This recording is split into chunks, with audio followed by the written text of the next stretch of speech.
Hello everybody, and welcome to my talk, Beyond the Borders of Scope, Finding Bugs in In-Scope Applications Using Out-of-Scope Targets. First off, I'd like to thank HackerOne and Ben for hosting this awesome virtual conference, and thank you for having me.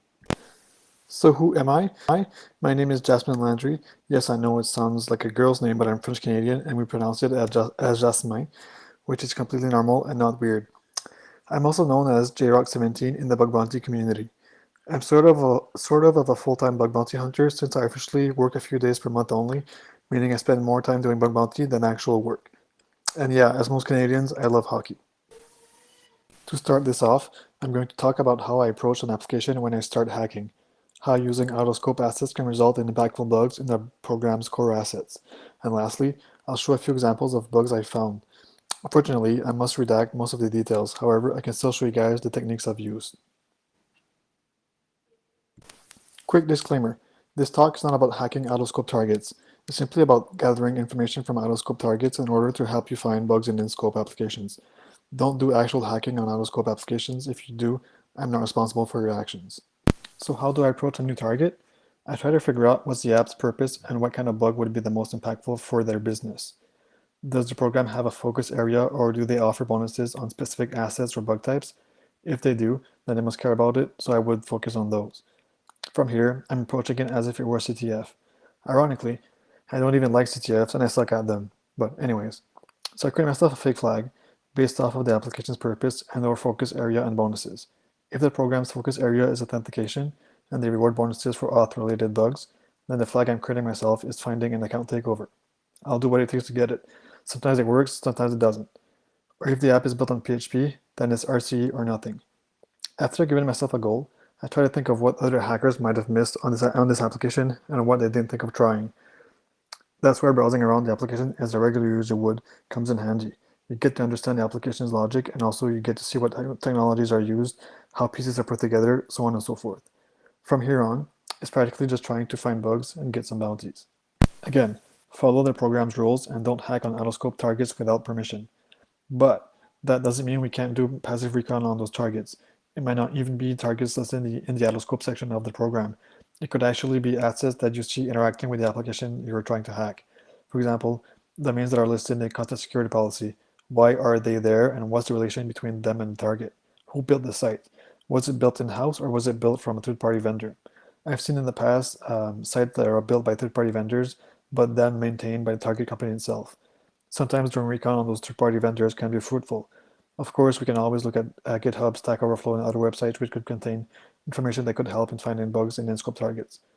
One more thing to look at is see if the app integrates with other apps, like Slack, GitHub, Jira, Microsoft Teams, and so on and so forth. Sometimes applications trust data coming in from those integrations, so it can result in interesting bugs. The first bug I'm going to talk about is an RC which I got from doing recon on a third-party vendor. The second bug is about using third-party applications like Slack and Teams, which have resulted in privilege escalations and information disclosures. The third bug is about an XSS I got by chaining a few vulnerabilities together. At one point, I was stuck and I couldn't exploit it as I needed a reflected XSS on any subdomain of the target I was hacking. Since not all domains were in scope, I got in touch with the program in order to ask them if they'd be okay for me to look for an XSS on out-of-scope assets in order to complete my chain. Since the end result was a high-impact bug on their main application, they gladly accepted it, so that I went on and looked for an XSS which I eventually got to finally complete my chain of bugs. The last couple of bugs is about how I was able to get an IDOR, a Privesc, and an RCE by posting links in an application. I get access to sensitive data through the referrer header, or have an admin exploit something for me. We'll see later what I mean by this. I don't consider social engineering or phishing, which is out of scope, as I'm not actually sending anyone a malicious email or anything. I'm using the application as it's intended. I'm simply posting a link, and if a user or admin clicks on it, well, good for me. It's a bit similar to how a blind access would work. You can't really trigger it yourself, you need to wait for some sort of user interaction. While browsing around the application, I noticed an odd domain in the content security policy. This domain didn't belong to the target company. I did some recon, trying to find out why it's in the CSP and how they were related to each other. It turned out that this company was a vendor that built applications for the company I was hacking on. I continued doing recon and ended up finding an interesting PDF file by simply doing a Google Dork. The file contained instructions on how to install and configure WordPress, and of course it had credentials in it. But the app I was looking at was actually built on AEM. By default, AEM accepts basic authentication outside endpoints. I figured what are the odds that they use the same creds for the site that they built on WordPress and on Adobe Experience Manager, and that those creds were actually still valid? Well, of course, you guessed it. It worked, and they also had admin rights. In AEM, once you have admin rights, it's really easy to get an RCE. You simply need to upload a bundle. I think luck was a huge part of this bug, but it does show that sometimes looking elsewhere can result in impactful bugs. And also shout out to Mikhail, aka Zero Angel, for that malicious bundle. With this second bug, as I mentioned earlier, I try to approach web applications in a way that no other hackers have. What I've been doing recently is using products like Slack and Teams. These products have apps that allow you to interact directly with target applications, and many of those apps actually have bug bounty programs, as we can see in the screenshot. I won't expand too much on these bugs as each Slack or Teams app is different and they all have a different purpose. For example, some are only used to read data or for webhooks, while others you can create and update data on the target application. You practically only have to use the target's app on Slack or Teams and try to find bugs that way. As an example, with Slack, I focused on apps that had the option to create data through commands. By running these commands, I was able to do stuff that normally I wasn't able to directly on the web app. I've never actually built a Slack app, so I'm not really exactly sure what the root cause would be. I'm guessing it maybe uses different APIs, which probably don't have the same protections in place as their normal or from the API or the web app. If anyone of you listening knows why, please DM me. I'm definitely curious about it. So with my third bug, only the main application was in scope. I had a cookie-based XSS, which of course is a suffix SS. I also noticed that all API calls were done on a separate subdomain, but CORS was configured to allow all subdomains to interact with it, which meant that if I could make this suffix be a valid XSS, I'd be able to leak data from the API. However, I didn't find a way to do so. I couldn't find any XSS on the in-scope application at all. I knew that if I could find XSS on a separate subdomain, that my chain would work as it would fill in all my requirements. At this point, I simply asked the program if it could look for an XSS on a separate subdomain. Luckily for me, they accepted. And a few hours later, I finally found an XSS and was able to complete my chain and leak data from the API. So here's the attack. With the reflected XSS on an out-of-scope domain, I redirected the user to the vulnerable endpoint where the cookie-based XSS was located. I used cookie stuffing to set my malicious cookie containing my XSS payload to exploit the CORS misconfig. As per the HTTP State Management Mechanism, RFC, the cookies with the longer path are listed before the ones with the shorter path. Luckily for me, the cookie set by the server didn't actually have a path, so I could simply set anything as a path. And my cookie would be the one reflected on the web page instead of the one set by the server. And for this, shout out to File Descriptor for this trick. I learned that from him at H1514 2 years ago.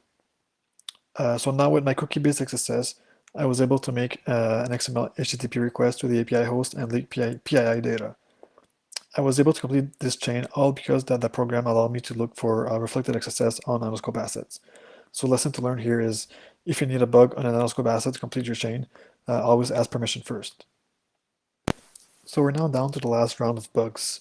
In the first example, I was looking at an application that was kind of like a forum. Users could post content and others would be able to view it and reply to it.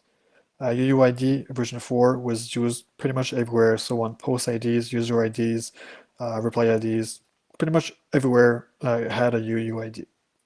While testing with my own two accounts, I was able to confirm that multiple endpoints were vulnerable to IDOR, and one in particular had PII, so obviously I was very interested in this one. However, as we know, we can't just brute force or guess UUIDs, so it wasn't really exploitable at this point. And also I didn't find a way to leak them anywhere on the site. When viewing our own profile, we could see posts that we had posted on the forum, and all updates that users had put in it as well. And in our profile, when the URL actually contained our own UID. So what I did was reply on someone else's post with a link to my site. And then when users were on their profile and saw my post and clicked on my link, their UUID would leak in the referer header. So I could simply look at my logs and grab their UUID. From here, I was easily able to confirm the IDOR and submit a report. However, the program at first didn't accept it as I only got one user to click on my site. However, an hour later, I was able to get 5 more UIDs, which was enough for the program to accept my report and reward accordingly. Another example bug which had information leaking in the referer header was a privilege escalation which got me into an admin panel. The app didn't have proper authorization checks in place.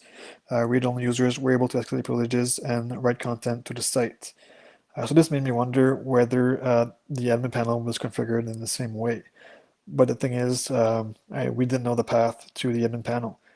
I tried directory brute forcing to find it. I put a few blind access payloads in strategic places, like the contact us form and stuff like that, but none of it worked. So then I thought, what if I just send a link in the contact us form? And yeah, as you imagine, an admin saw it, clicked on my link, and the admin endpoint path was leaked in the refer header. And indeed, this gave me access to the admin panel directly.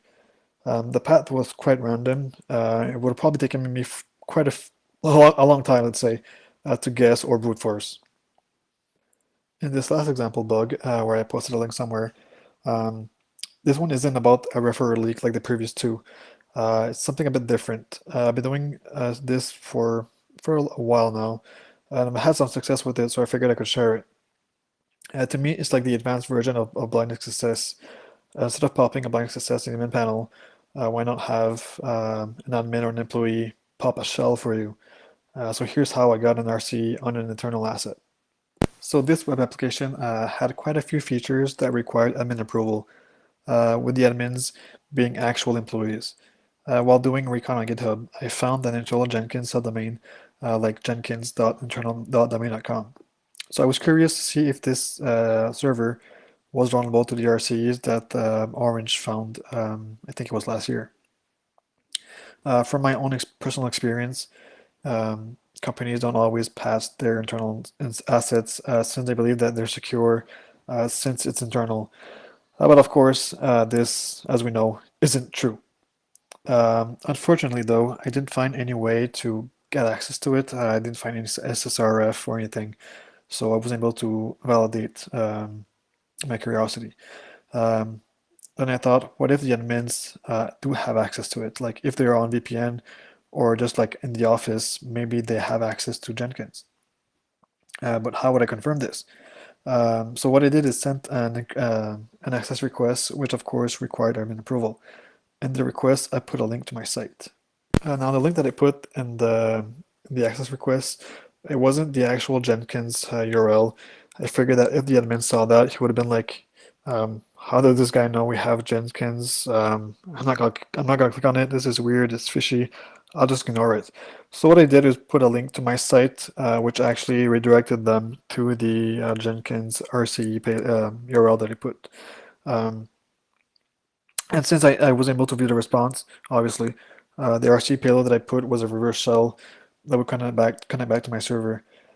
And a few hours after I sent the request, I got a hit on my server with the endpoint that I put for that specific POC. And then right away, I got a connection back from the Jenkins server, confirming that it was indeed vulnerable. So this is something I've been doing for the past year or so. It takes a lot of recon on subdomains. Some subdomains don't resolve publicly. Doesn't mean that it doesn't resolve internally, and also it doesn't mean that it doesn't exist. So with this little trick, as I've shown, it's possible to exploit bugs on internal assets. So using this technique, I've got a few RCEs and some reflected XSS.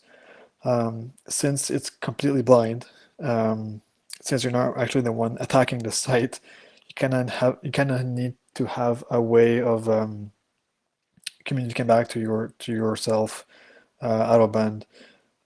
So with RCs and XSS, of course, it's possible. There might be some more bugs that I'm not thinking of, maybe like XXE, but yeah, it's something I would probably have to research more on. So yeah, I hope you like my talk. Thank you a lot for listening. If you have any questions or comments, my DMs are open on Twitter, So don't hesitate to reach out, reply as soon as possible. Thanks again.